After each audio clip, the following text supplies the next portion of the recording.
కాకినాడ జిల్లా తుని నియోజకవర్గం TDP, Janasena, BJP ఉమ్మడి అభ్యర్థి యనమల దివ్య నామినేషన్తో హోరెత్తిన తుని పట్టణం.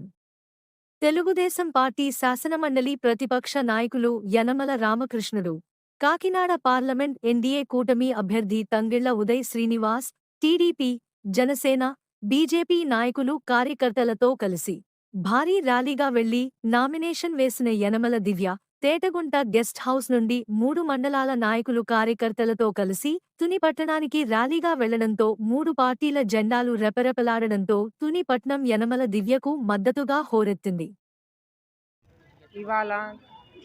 ఇవాళ నన్ను తుని ఆడపడుచుగా గౌరవించి ఇంత జన సందోహాన్ని మీరందరూ 3 మండలాల నుంచి వచ్చిన ప్రతి ఒక్కరికి పేరు పేరున నా కృతజ్ఞతలు, ధన్యవాదాలు.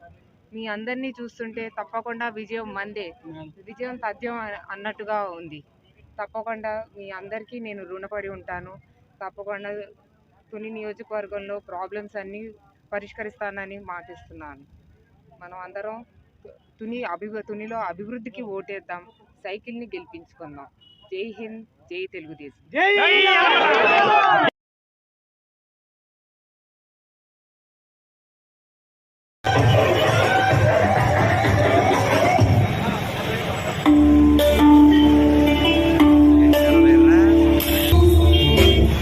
ఇది ప్రజల తిరుగుబాటు. ప్రజలు గాని కన్నెర్ర చేసి